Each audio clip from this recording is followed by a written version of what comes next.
Esta mañana vamos a comenzar algo que podría terminar antes de que el Señor venga, pero de nuevo, quizás no, debido a que Él podría venir en cualquier momento. Y esto es, vamos a comenzar a estudiar el libro de Efesios.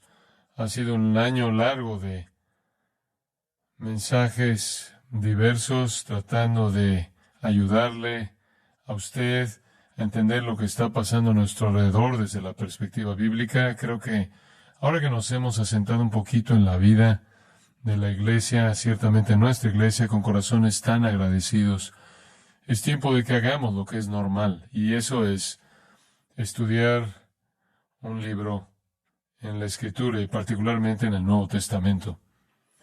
Y hemos escogido colectivamente el libro de Efesios. Solo quiero leerle los primeros 3 versículos y después haremos nuestro mejor esfuerzo esta mañana por presentar una introducción para lo que está por venir. Pablo, apóstol de Jesucristo por la voluntad de Dios, a los santos y fieles en Cristo Jesús que están en Éfeso. Gracia y paz a vosotros de Dios nuestro Padre y del Señor Jesucristo. Bendito sea el Dios y Padre de nuestro Señor Jesucristo, que nos bendijo con toda bendición espiritual en los lugares celestiales en Cristo. Si fuera a titular este mensaje esta mañana, solo lo titularíamos Los bendecidos. Los bendecidos. La idea de bendición ciertamente ha sido adoptada por la práctica ordinaria de nuestra sociedad. La gente dice, estoy bendecido, lo cual en cierto modo es una manera coloquial de decir, todo va bien, estoy disfrutando de comodidad, o estoy experimentando éxito, o estoy viendo un aumento en mi sueldo, o estoy feliz con mis hijos. Sea lo que sea, asociamos el estar bendecidos con eventos positivos o circunstancias positivas. Es usada de una manera muy temporal y de una manera con poca visión del futuro, normalmente abstraída o divorciada de algún pensamiento de Dios. La gente dice que está bendecida de la misma manera en la que bien podrán decir, tengo suerte, o las circunstancias han sido amables para mí por casualidad. Queremos hablar de un tipo diferente de bendición. Una bendición que es intencional, que viene del cielo y que dura para siempre. Esta no es la idea secular de ser bendecido. No es la noción de aquellos que hablan de la mentira de la prosperidad. Bendecido es un término útil para personas que también quieren jactarse de sus méritos y logros, pero al mismo tiempo parecer humildes. Entonces dicen, estoy bendecido. Para muchos, decir que estás bendecido es el término al que acuden para declarar su éxito, mientras que mantienen una referencia oscura no definida a algún poder divino en algún lugar, quien por alguna razón le favorece a usted. Y yo admitiría que hay mucho favor divino sobre la gente en general. En el mundo de los incrédulos es llamada gracia común y es una medida de favor divino. Pero todo el favor divino de gracia común es de corto plazo, temporal, está limitado al tiempo y expira totalmente en la muerte. Ahora esto no es en absoluto de lo que está hablando el apóstol Pablo cuando dice que hemos sido bendecidos con toda bendición espiritual en los lugares celestiales en Cristo. Si usted ve el versículo 3 por tan solo un momento, verá bendito, bendijo, bendición. 3 veces en un versículo. Pablo se refiere a esta noción de ser bendecido, de la raíz eulogeo, esa es la forma del verbo de la cual obtenemos elogio. Primero él dice, deben bendecir a Dios, porque Él nos ha bendecido. ¿Y cómo? Con toda bendición espiritual. Bendecir a Dios significa hablar bien de Él o alabarlo. ¿Y por qué? Porque nos ha bendecido Eso quiere decir que Él habla bien de nosotros y nos hace bien al mostrarnos favor con muchas bendiciones. Entonces el apóstol Pablo abre esta carta con un llamado a la alabanza. Bendito sea el Dios y Padre de nuestro Señor Jesucristo. Eso es una doxología, por llamarlo así. Es darle gloria a Dios. Es una invitación para que nos unamos a Él y bendigamos al que nos ha bendecido con toda bendición. Y las bendiciones con las que nos ha bendecido son bendiciones celestiales, son bendiciones espirituales, entonces son bendiciones eternas. Ahora, antes de que veamos de cerca esos pocos versículos de apertura, quiero ampliar el panorama un poquito. Necesitamos retroceder. ¿Qué estaremos viendo en este libro maravilloso de Efesios? Bueno, hay una palabra clave que aparece aquí en este libro y aparece 6 veces. Pablo la usa en sus epístolas 21 veces. Y es una palabra poco usual, entonces esa es la razón por la que señalo que la usa 21 veces y 6 veces en esta carta. Es la palabra misterio. Él la usa en el capítulo 1, de nuevo en el capítulo 3, de nuevo en el capítulo 5, de nuevo en el capítulo 6. Y lo que aprendemos de eso es que Efesios es un libro que revela misterios. En este libro, el Espíritu Santo, mediante el apóstol Pablo, descubre verdad que previamente no era conocida, pero ahora es revelada. Estas son verdades que han sido desconocidas desde la fundación del mundo hasta la revelación del Nuevo Testamento. Y es tan importante que entendamos esto, entonces, permítame en cierta manera ayudarle con eso un poquito. El patrón de la revelación de Dios con respecto a la verdad tiene que ser entendido de esta manera. Dios no ha revelado todo desde el principio. Hay un progreso de revelación incluso a lo largo del Antiguo Testamento y hubieron algunas cosas completamente escondidas de aquellos que vivieron durante la era del Antiguo Testamento y los 400 años entre el Antiguo y el Nuevo Testamento, y nunca fueron reveladas hasta el Nuevo Testamento. Entonces pensemos en eso, en un pequeño bosquejo que le daré. Punto 1. Dios siempre ha guardado secretos. Dios tiene secretos. En sabiduría perfecta, Él no ha escogido revelarnos todo. Algunas cosas están escondidas, algunas cosas están permanentemente escondidas, algunas cosas todavía están escondidas, algunas cosas siempre estarán escondidas hasta que lleguemos al cielo. ¿Cómo sabemos eso?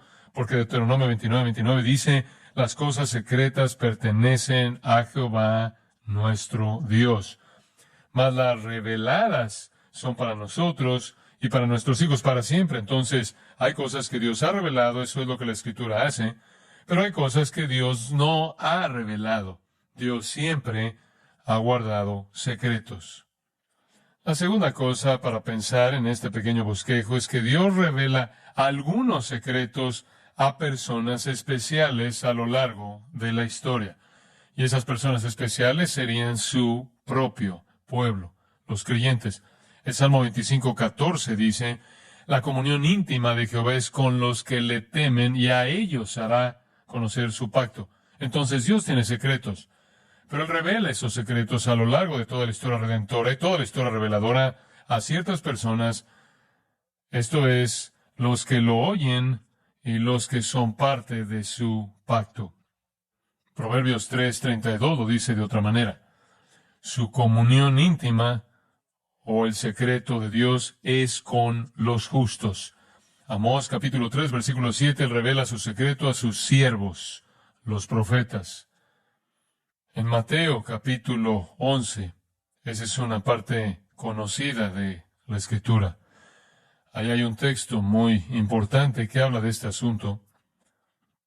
Versículo 25 de Mateo 11, en aquel tiempo respondiendo Jesús dijo, te alabo, Padre, Señor del cielo y de la tierra, porque escondiste estas cosas de los sabios y de los entendidos, y las revelaste a los niños.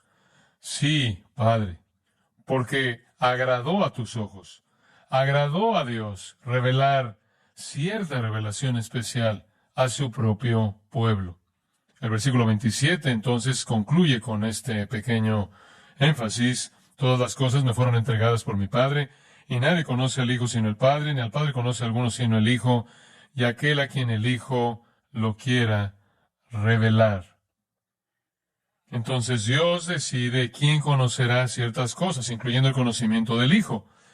Y el Hijo es parte de eso. El único que puede conocer al Hijo, entender la revelación del Hijo, es aquel a quien el Padre y el Hijo dan esa revelación.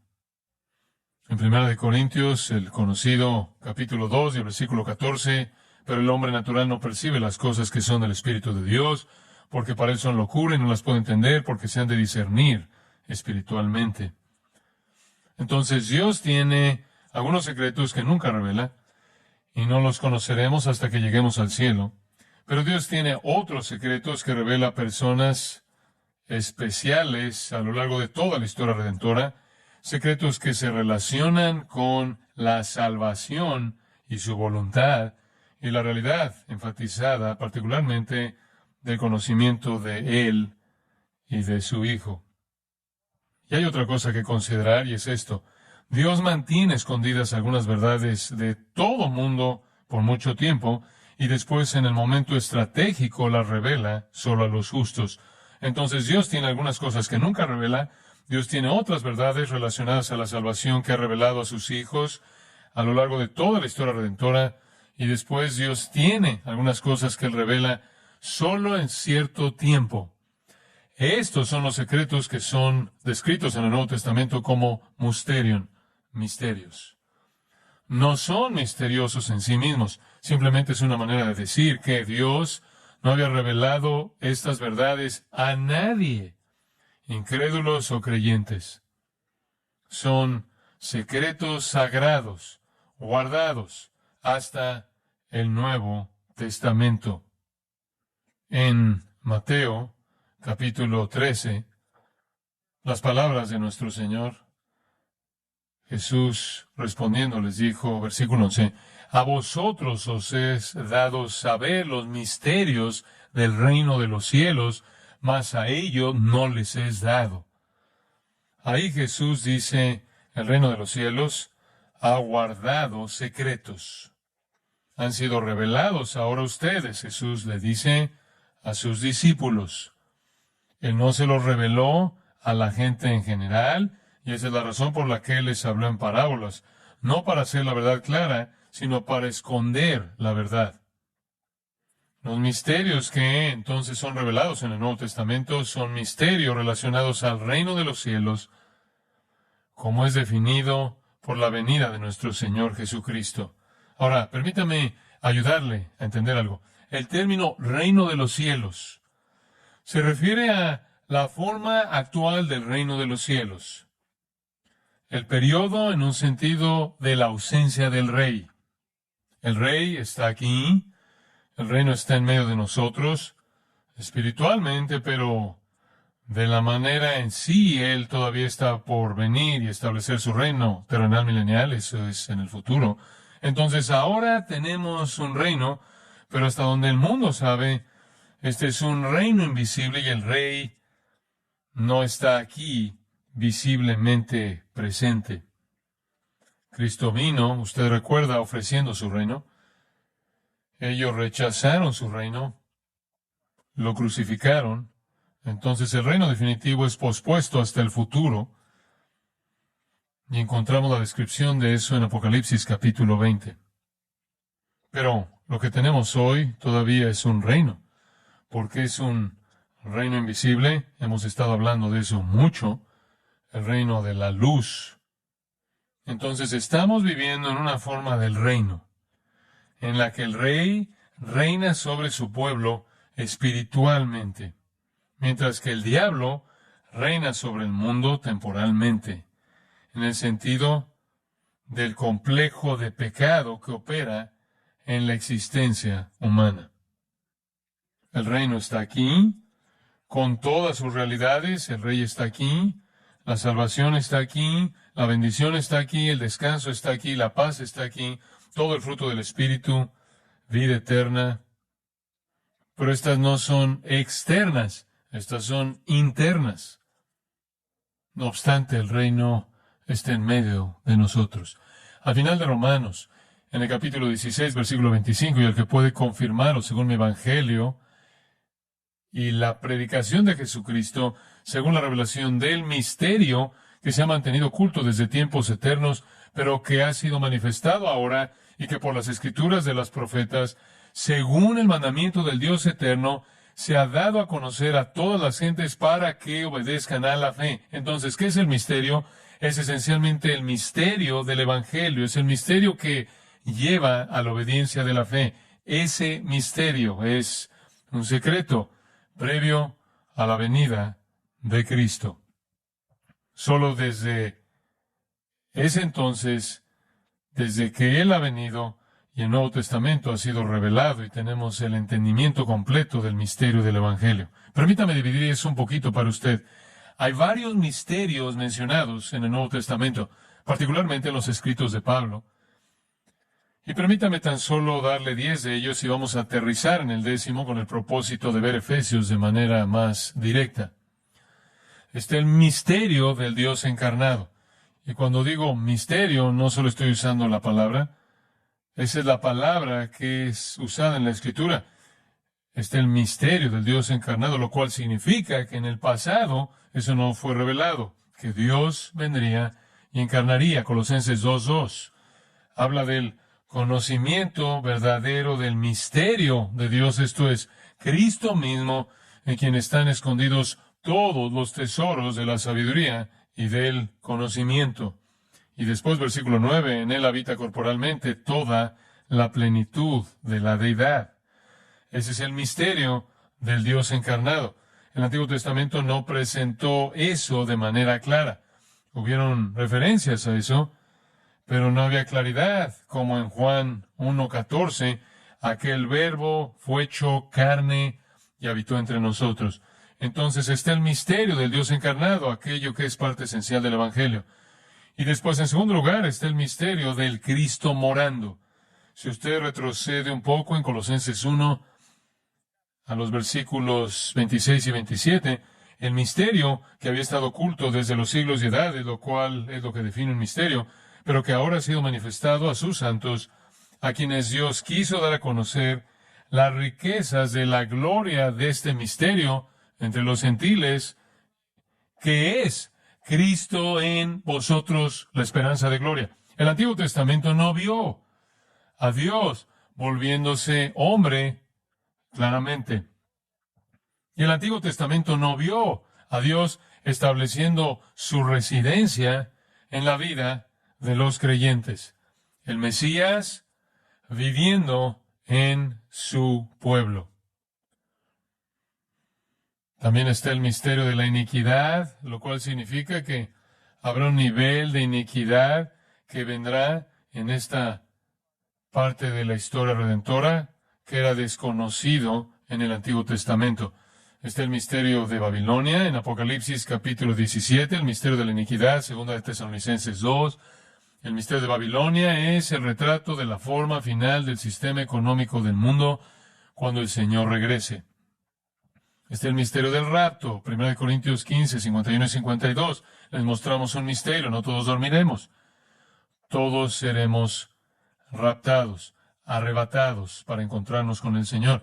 Pero con respecto al Evangelio, también está, debo mencionar, el misterio de la incredulidad de Israel, Romanos 11:25. Ese es un misterio.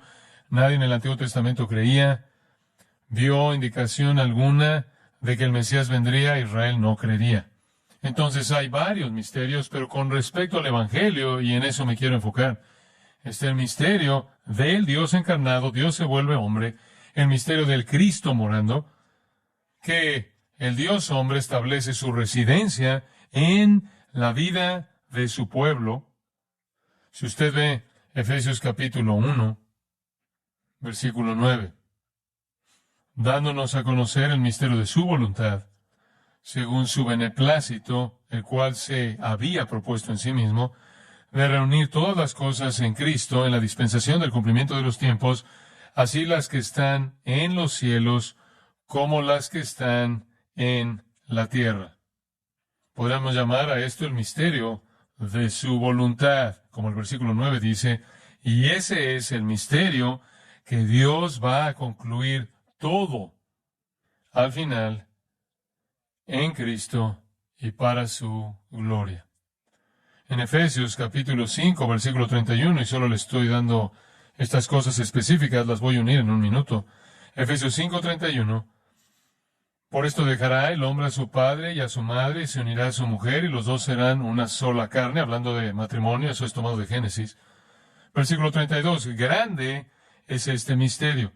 Mas yo digo esto respecto de Cristo y de la iglesia. Este es el misterio de la iglesia como la novia. Entonces está el misterio de Dios volviéndose hombre, del Dios hombre estableciendo residencia en la vida de los creyentes, del hecho de que el Dios hombre es el objetivo de todo el plan redentor de Dios y todo será resuelto en él. Está el misterio de la novia de Cristo, esto es, la iglesia es su novia. Todo esto se une, si usted ve el capítulo 6, versículo 19, como el misterio del Evangelio. El misterio del Evangelio mencionado al final del versículo 19, el misterio del Evangelio. Y leímos Romanos 16 que dice lo mismo. Y después, otra cosa más que mencionar que es pertinente, tenemos el misterio de la iglesia como el cuerpo de Cristo. El misterio de la iglesia como el cuerpo de Cristo. Ve el capítulo 3 de Efesios. Y esto está en el corazón de esta carta.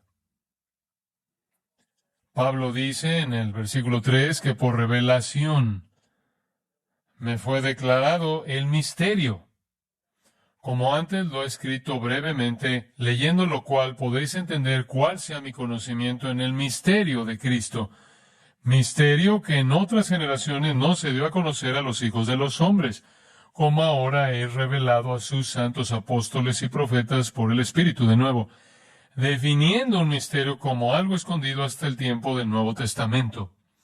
El misterio de Cristo, versículo 6, específicamente es este, que los gentiles son coherederos y miembros del mismo cuerpo y copartícipes de la promesa en Cristo Jesús por medio del Evangelio. Este es el misterio de la iglesia como un cuerpo constituido de judío y gentil. Toda esta revelación del Nuevo Testamento, no dada en el Antiguo Testamento acerca de la iglesia, define a la iglesia. El Dios encarnado se vuelve el Cristo morando mediante creencia en el Evangelio. El Cristo morando establece su residencia en el creyente. Los creyentes colectivamente son unidos en una vida eterna en común, en la que son el cuerpo de Cristo. Dios se vuelve uno con el hombre para que el hombre pueda volverse uno con otros. Todo mediante el único Evangelio. Este es el misterio del Evangelio y el misterio del Nuevo Testamento. La unidad, entonces, es la meta. Dios se vuelve hombre para que el Dios hombre pueda establecer su residencia en su pueblo. De tal manera que son uno con Él, y debido a que todo su pueblo está unido al Señor, por lo tanto están unidos los unos con los otros, son uno con Él y por lo tanto uno entre sí. Judío y gentil, nadie está excluido. Y todo esto mediante el único Evangelio glorioso. Ahora, si usted puede entender eso, usted va a entender lo que Pablo nos va a decir en el libro de Efesios. Es un libro sorprendente. Nos habla de este plan. Nos dice cómo participar en este plan. ¿Qué es lo que nos trae a este plan? Bueno, versículo 13 del capítulo 2. Estar en Cristo Jesús, vosotros que en otro tiempo estabais lejos, habéis sido hechos cercanos por la sangre de Cristo. Dice en ese punto, versículo 14, Él es nuestra paz, que de ambos pueblos judío y gentil hizo uno, derribando la pared intermedia de separación, aboliendo en su carne las enemistades, la ley de los mandamientos expresados en ordenanzas, para crear en sí mismo de los dos un solo y nuevo hombre, haciendo la paz, y mediante la cruz reconciliar con Dios a ambos en un solo cuerpo. Y esa es la unidad del cuerpo de Cristo. Entonces, así es como usted entiende la esencia amplia de lo que Pablo nos está diciendo en el libro de Efesios, el misterio revelado. Comienza con el capítulo 1, en donde Dios presenta este plan según su propósito. Después va al capítulo 2, que nos dice cómo ese plan es activado mediante el Evangelio de Jesucristo, que da vida y unifica. Viene al capítulo 3 y dice que este Evangelio une judío y gentil en un cuerpo. De hecho, el capítulo 3 termina, y probablemente será bueno verlo. Aquí está la oración al final de los primeros 3 capítulos, que básicamente son doctrinales. Por esta causa doblo mis rodillas ante el Padre, de quien toma nombre toda familia en los cielos y en la tierra, para que os dé, conforme a las riquezas de su gloria, el ser fortalecidos con poder en el hombre interior por su Espíritu, para que, literalmente, Cristo pueda establecerse en sus corazones mediante la fe, a fin de que, arraigados y cimentados en amor, seáis plenamente capaces de comprender. Entonces, estamos hablando aquí en estos capítulos de apertura acerca de comprender estos misterios, comprender estas realidades doctrinales, para que puedan comprender con todos los santos cuál sea la anchura, la longitud, la profundidad y la altura, y de conocer el amor de Cristo que excede a todo conocimiento, para que sean llenos de toda la plenitud de Dios. Entonces, Pablo está orando que podamos entender, comprender estas grandes verdades. Después, en los capítulos 4 al 6, esto trata de aplicación, comprensión y después aplicación. Capítulo 4, versículo 1 comienza de esta manera: yo pues, preso en el Señor, os ruego que andéis como es digno de la vocación con que fuisteis llamados. Y los 3 capítulos finales son maneras prácticas en las que vivimos nuestras vidas en línea con nuestra teología. Ahora, eso es una manera de ver esta epístola temáticamente, pero quiero darle otra perspectiva, quizás viendo un diamante desde un ángulo diferente. La carta es una mina inagotable. Usted va a descubrir que todas las riquezas del cielo básicamente van a ser provistas para usted en esta epístola increíble. Esta mina inagotable de Efesios, más que cualquier otro libro, en los días originales de Grace, ha moldeado a esta iglesia. Aquí estamos, medio siglo después, y es momento de regresar y volver a entender algunas de estas verdades increíbles que han definido a Grace hasta este día mismo. Si está tratando de entender por qué somos lo que somos, por qué hacemos lo que hacemos, va a encontrarlo todo en la enseñanza de Efesios y otras epístolas, claro, que están relacionadas a ella. Pero usted va a descubrir cuán espiritualmente rica es esta epístola maravillosa y cómo deposita esas riquezas por la gracia de Dios en la cuenta de todo creyente. Capítulo 1, versículo 7 habla de las riquezas de su gracia. Capítulo 3, versículo 16 habla de las riquezas de su gloria. Capítulo 3, versículo 8 de las riquezas de Cristo. La gracia nos hace ricos, la gloria nos hace ricos y Cristo nos hace ricos. Gracia es mencionada 12 veces en este libro, gloria es mencionada 8 veces, herencia 4 veces, rico 5 veces, plenitud 3 veces, lleno 4 veces, y esto es lo que lo resume todo. En Cristo es mencionado 27 veces. Nuestras riquezas son en Cristo, por gracia, con gloria, en Cristo. Esta epístola maravillosa habla de la plenitud de Dios. Capítulo 3, versículo 19, lo acabo de leer, habla de la plenitud de Cristo. Capítulo 4, versículo 13, habla de la plenitud del Espíritu. Capítulo 5, versículo 18. Es trinitaria en su alcance. Entonces, Esta es la mina inagotable de bendición. Cuando Pablo comienza a decir que somos bendecidos con toda bendición espiritual en los lugares celestiales, él nos está presentando los misterios que han llegado a ser revelados y desarrollados para nosotros y los tesoros que la gracia y gloria y Cristo nos han concedido. Todo está en Cristo. En Cristo cumplimos la voluntad de Dios. En Cristo recibimos la gracia de Dios. En Cristo se nos concede gloria. En Cristo hay poder. En Cristo hay amor. En Cristo está el cumplimiento del beneplácito de Dios. En Cristo el propósito de Dios llega a desarrollarse. En Cristo está nuestro llamado, nuestra herencia, y en Cristo producimos las obras de Dios. Entonces se nos van a abrir los misterios y la mina inagotable del cielo para que los entendamos. Y solo quiero recordarle que el versículo 3 del capítulo 1 es una declaración de un hecho que nos bendijo con toda bendición espiritual en los lugares celestiales en Cristo. Es una declaración de un hecho que le pertenece como una promesa a todo cristiano verdadero.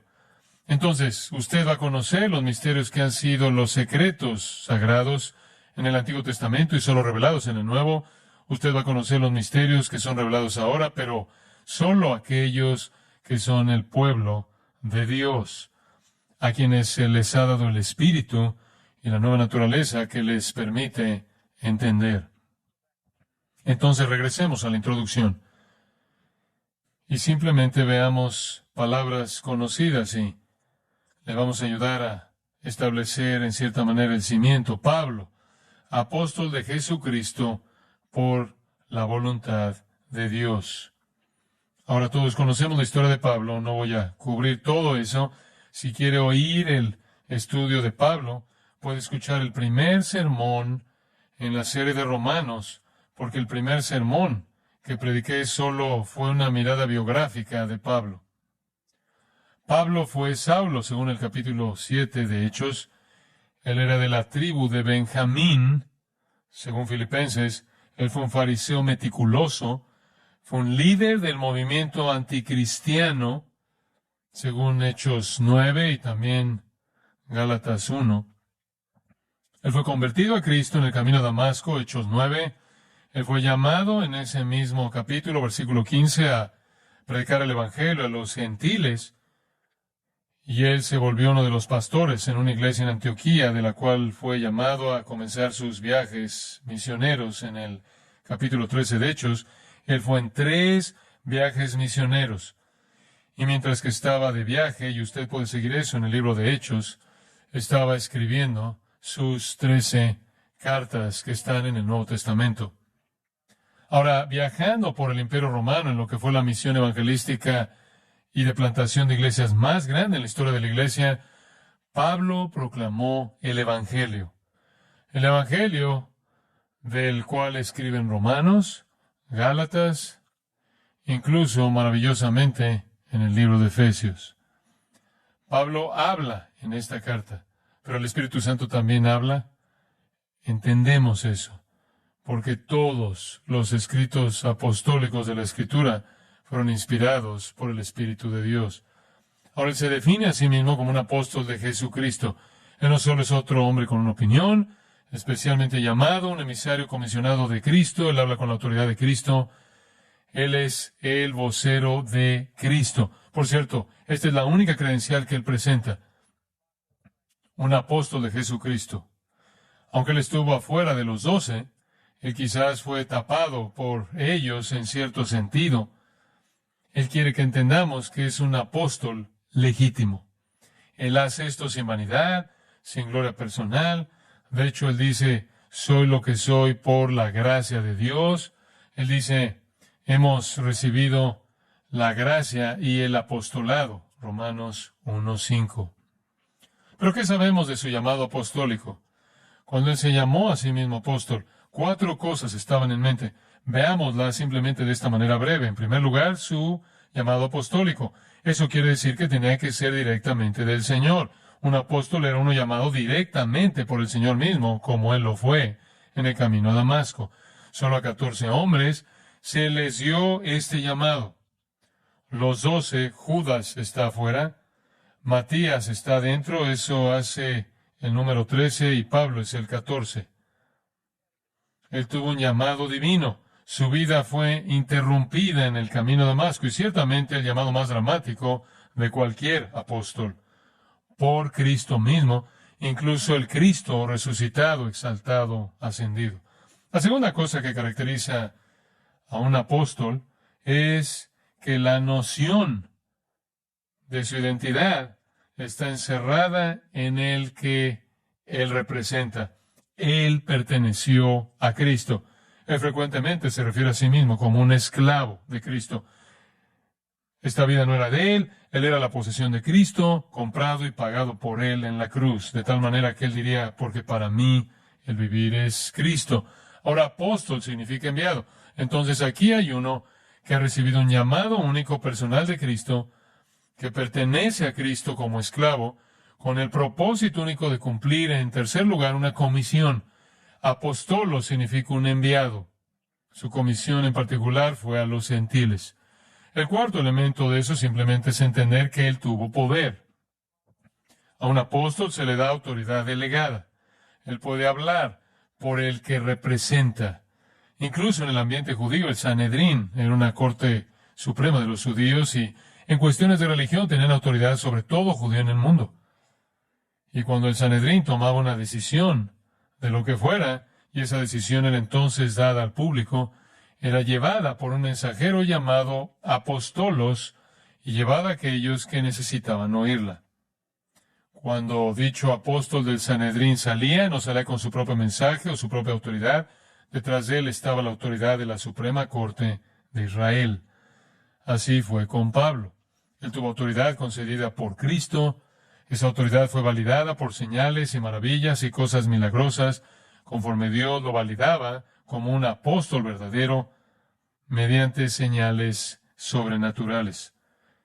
No solo es él un apóstol, sino que es un apóstol de Jesucristo por la voluntad de Dios.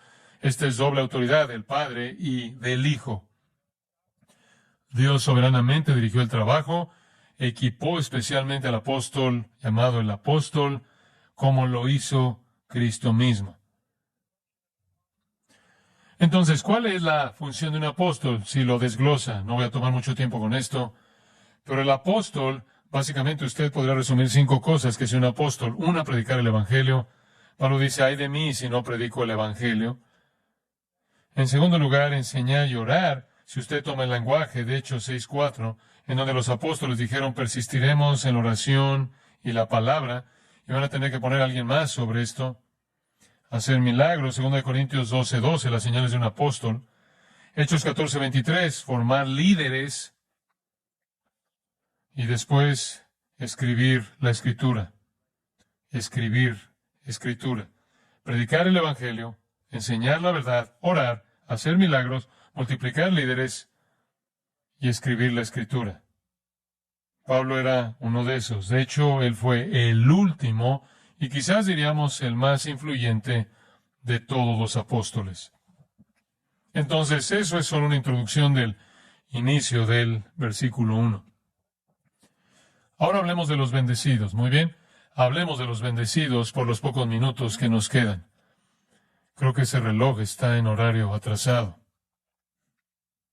Quizás no. A los santos. Aquí están los bendecidos.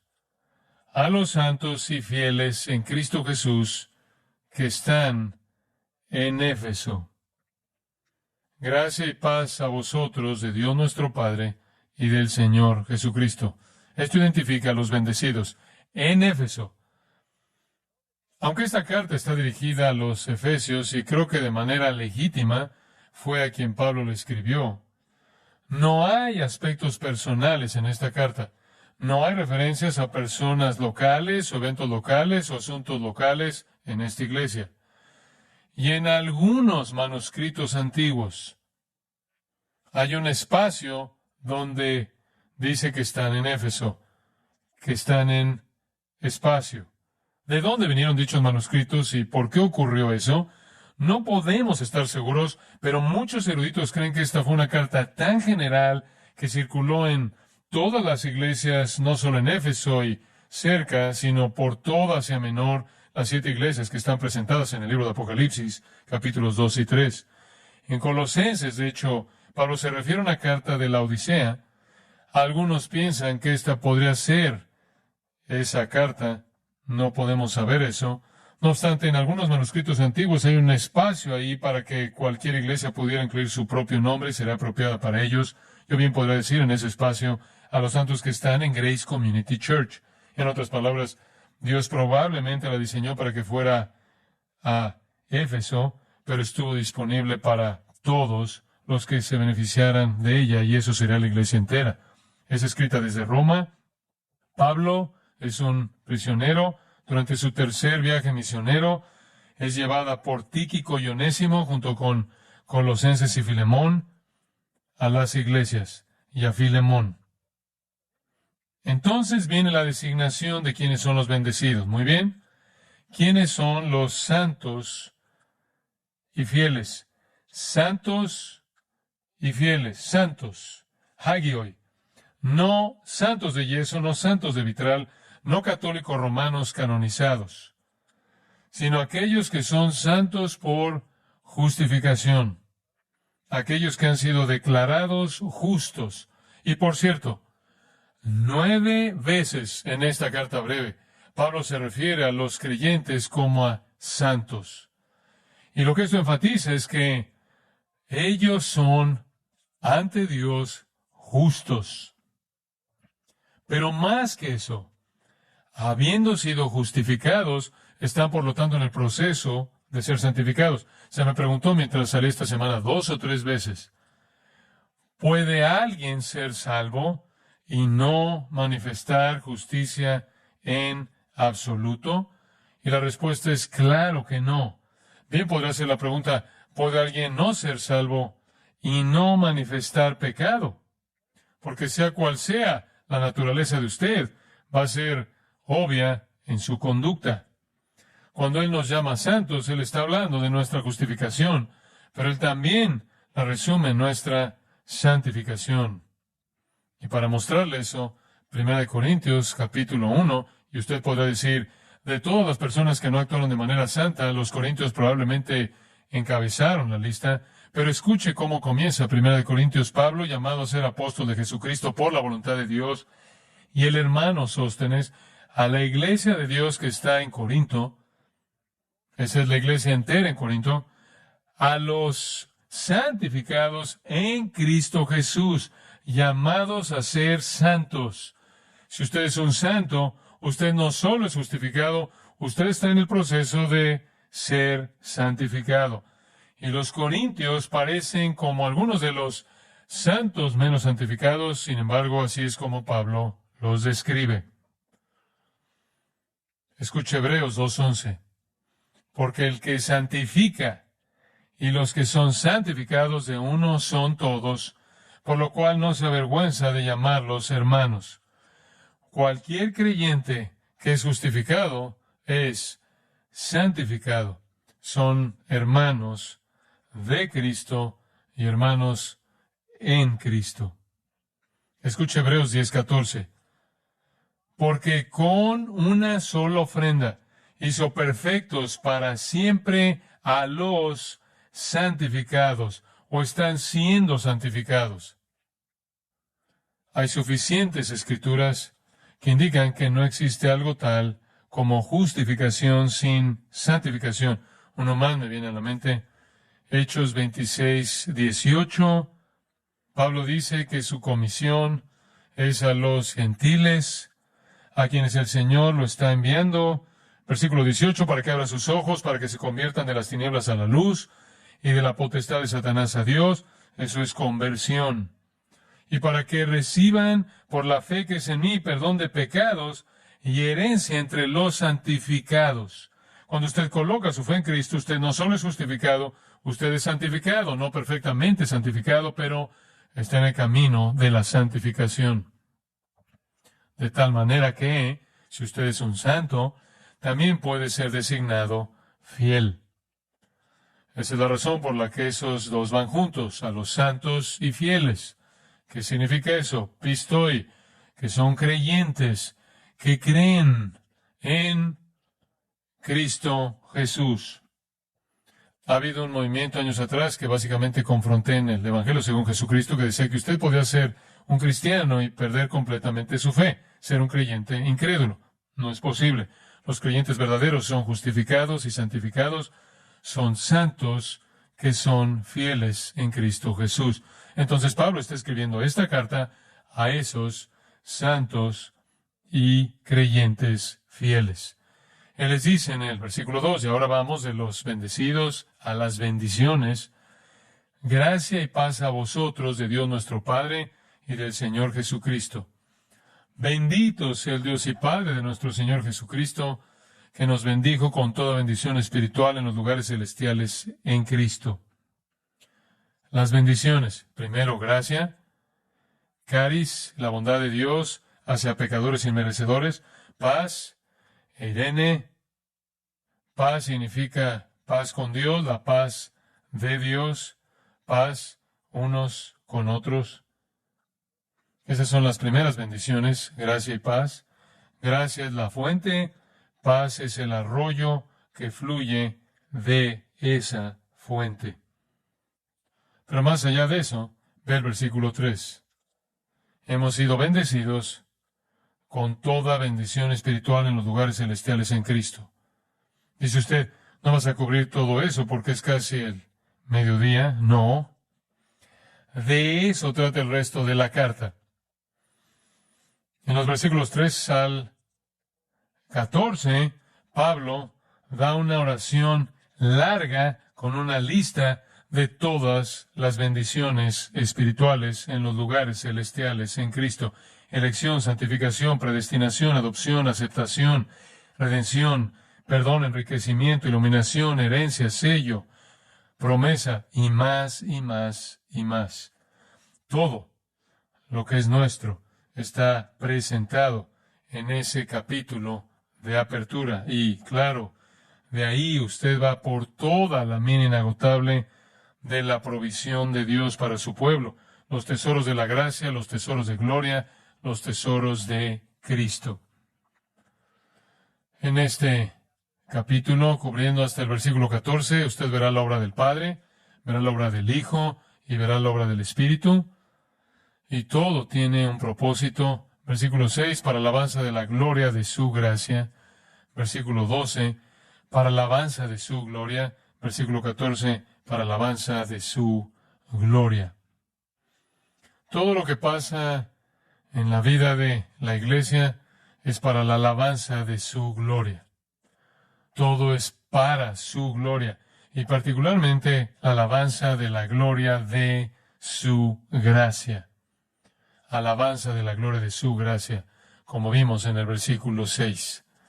Entonces, la alabanza de Pablo, conforme abre esto, es para el que debe ser bendecido, porque nos ha bendecido con toda bendición espiritual. Entonces, conforme cubrimos esto, lo que Pablo está presentando para nosotros, el cimiento de la alabanza. Si hay algún libro que debe motivar alabanza, debe ser este. Porque los misterios le van a ser revelados a usted y la mina inagotable le va a ser abierta a usted. Usted va a conocer todo lo que Dios quiere que usted conozca para su santificación y gozo. Y la mina inagotable va a ser totalmente abierta para que usted participe de ella.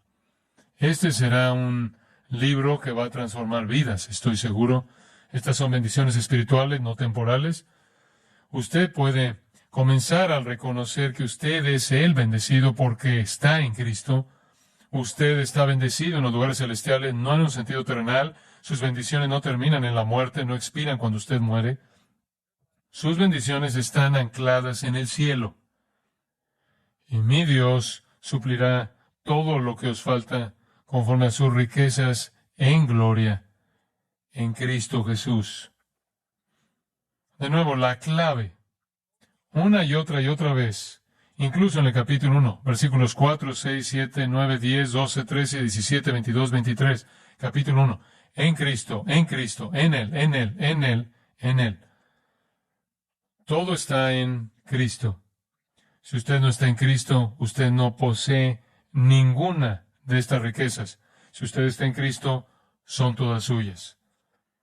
Padre, te agradecemos por tu palabra y aunque apenas hemos rascado la superficie, oramos porque nos des corazones agradecidos.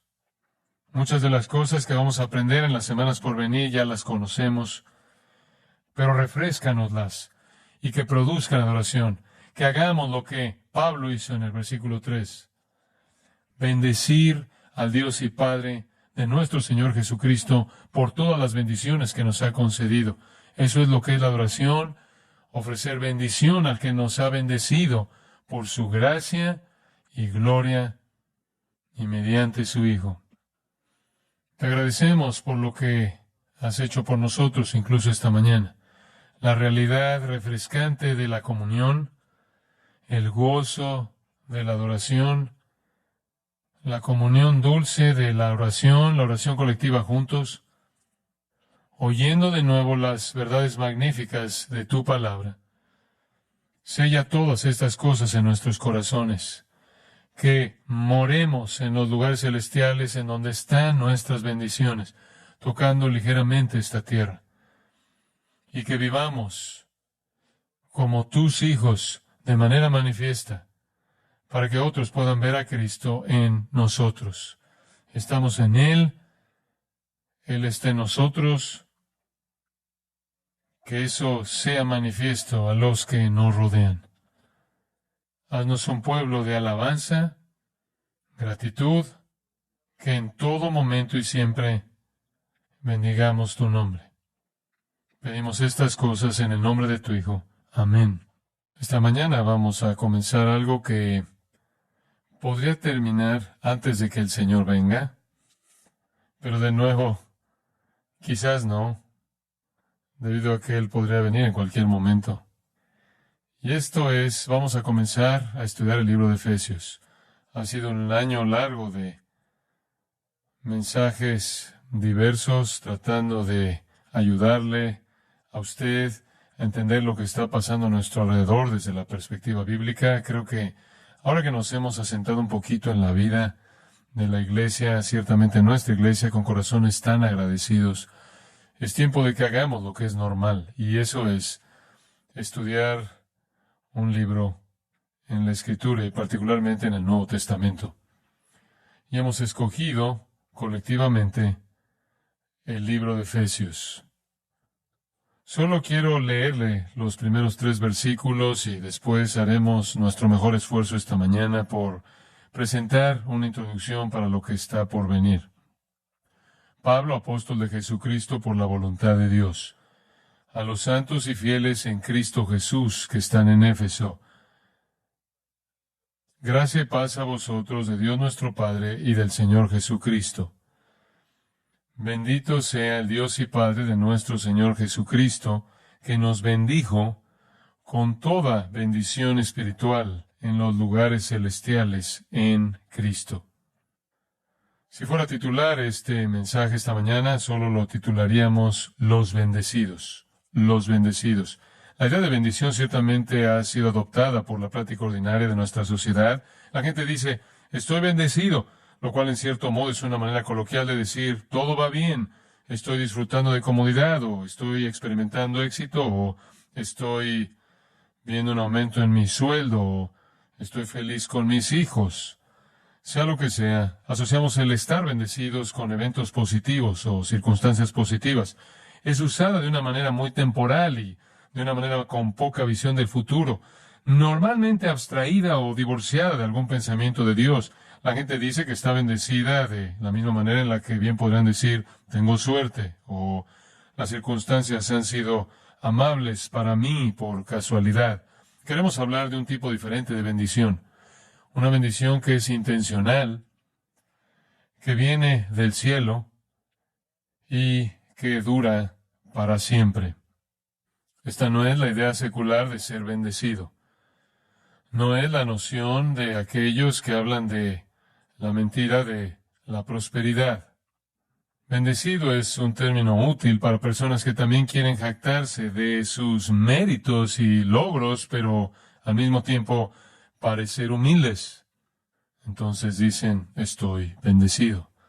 Para muchos, decir que estás bendecido es el término al que acuden para declarar su éxito, mientras que mantienen una referencia oscura no definida a algún poder divino en algún lugar, quien por alguna razón le favorece a usted. Y yo admitiría que hay mucho favor divino sobre la gente en general. En el mundo de los incrédulos es llamada gracia común y es una medida de favor divino. Pero todo el favor divino de gracia común es de corto plazo, temporal, está limitado al tiempo y expira totalmente en la muerte. Ahora esto no es en absoluto de lo que está hablando el apóstol Pablo cuando dice que hemos sido bendecidos con toda bendición espiritual en los lugares celestiales en Cristo. Si usted ve el versículo 3 por tan solo un momento, verá bendito, bendijo, bendición. 3 veces en un versículo. Pablo se refiere a esta noción de ser bendecido, de la raíz elogeo, esa es la forma del verbo de la cual obtenemos elogio. Primero él dice, deben bendecir a Dios, porque Él nos ha bendecido. ¿Y cómo? Con toda bendición espiritual. Bendecir a Dios significa hablar bien de Él o alabarlo. ¿Y por qué? Porque nos ha bendecido. Eso quiere decir que Él habla bien de nosotros y nos hace bien al mostrarnos favor con muchas bendiciones. Entonces el apóstol Pablo abre esta carta con un llamado a la alabanza. Bendito sea el Dios y Padre de nuestro Señor Jesucristo. Eso es una doxología, por llamarlo así. Es darle gloria a Dios. Es una invitación para que nos unamos a Él y bendigamos al que nos ha bendecido con toda bendición. Y las bendiciones con las que nos ha bendecido son bendiciones celestiales, son bendiciones espirituales, entonces son bendiciones eternas. Ahora, antes de que veamos de cerca esos pocos versículos de apertura, quiero ampliar el panorama un poquito. Necesitamos retroceder. ¿Qué estaremos viendo en este libro maravilloso de Efesios? Bueno, hay una palabra clave que aparece aquí en este libro y aparece 6 veces. Pablo la usa en sus epístolas 21 veces. Y es una palabra poco usual, entonces esa es la razón por la que señalo que la usa 21 veces y 6 veces en esta carta. Es la palabra misterio. Él la usa en el capítulo 1, de nuevo en el capítulo 3, de nuevo en el capítulo 5, de nuevo en el capítulo 6. Y lo que aprendemos de eso es que Efesios es un libro que revela misterios. En este libro, el Espíritu Santo, mediante el apóstol Pablo, descubre verdad que previamente no era conocida, pero ahora es revelada. Estas son verdades que han sido desconocidas desde la fundación del mundo hasta la revelación del Nuevo Testamento. Y es tan importante que entendamos esto, entonces, permítame en cierta manera ayudarle con eso un poquito. El patrón de la revelación de Dios con respecto a la verdad tiene que ser entendido de esta manera. Dios no ha revelado todo desde el principio. Hay un progreso de revelación incluso a lo largo del Antiguo Testamento y hubieron algunas cosas completamente escondidas de aquellos que vivieron durante la era del Antiguo Testamento y los 400 años entre el Antiguo y el Nuevo Testamento, y nunca fueron reveladas hasta el Nuevo Testamento. Entonces pensemos en eso, en un pequeño bosquejo que le daré. Punto 1. Dios siempre ha guardado secretos. Dios tiene secretos. En sabiduría perfecta, Él no ha escogido revelarnos todo. Algunas cosas están escondidas, algunas cosas están permanentemente escondidas, algunas cosas todavía están escondidas, algunas cosas siempre estarán escondidas hasta que lleguemos al cielo. ¿Cómo sabemos eso? Porque Deuteronomio 29:29 dice, las cosas secretas pertenecen a Jehová nuestro Dios, mas las reveladas son para nosotros y para nuestros hijos para siempre. Entonces, hay cosas que Dios ha revelado, eso es lo que la Escritura hace, pero hay cosas que Dios no ha revelado. Dios siempre ha guardado secretos. La segunda cosa para pensar en este pequeño bosquejo es que Dios revela algunos secretos a personas especiales a lo largo de la historia. Y esas personas especiales serían su propio pueblo, los creyentes. El Salmo 25:14 dice, la comunión íntima de Jehová es con los que le temen y a ellos hará conocer su pacto. Entonces Dios tiene secretos, pero Él revela esos secretos a lo largo de toda la historia redentora y toda la historia reveladora a ciertas personas, esto es, los que lo oyen y los que son parte de su pacto. Proverbios 3:32 lo dice de otra manera. Su comunión íntima o el secreto de Dios es con los justos.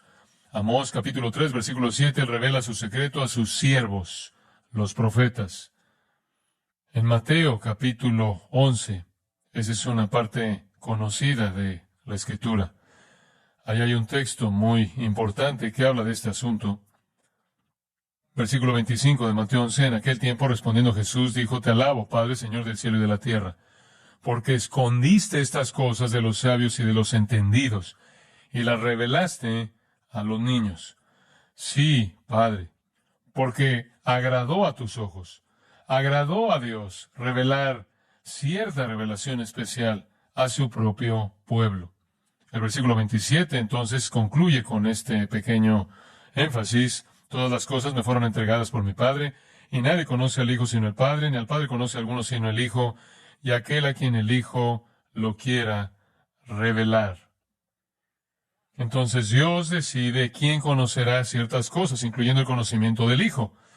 Y el Hijo es parte de eso. El único que puede conocer al Hijo, entender la revelación del Hijo, es aquel a quien el Padre y el Hijo dan esa revelación.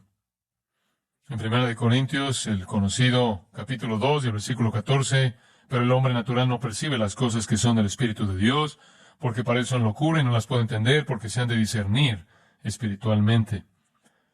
Entonces Dios tiene algunos secretos que nunca revela, y no los conoceremos hasta que lleguemos al cielo. Pero Dios tiene otros secretos que revela a personas especiales a lo largo de toda la historia redentora, secretos que se relacionan con la salvación y su voluntad, y la realidad enfatizada particularmente del conocimiento de Él y de su Hijo.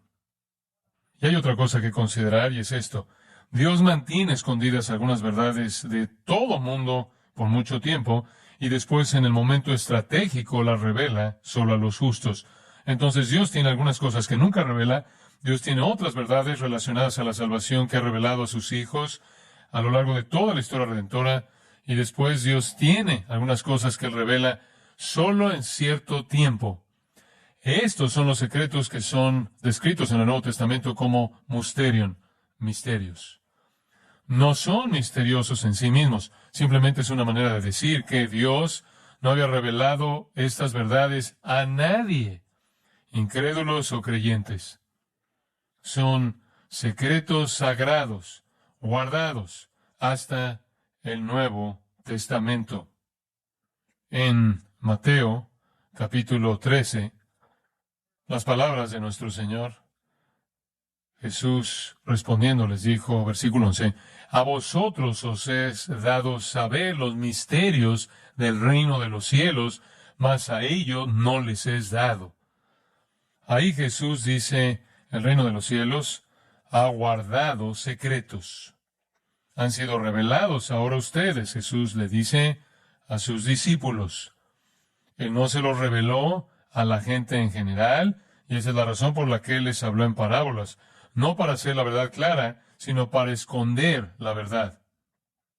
Los misterios que entonces son revelados en el Nuevo Testamento son misterios relacionados al reino de los cielos, como es definido por la venida de nuestro Señor Jesucristo. Ahora, permítame ayudarle a entender algo. El término reino de los cielos se refiere a la forma actual del reino de los cielos. El periodo en un sentido de la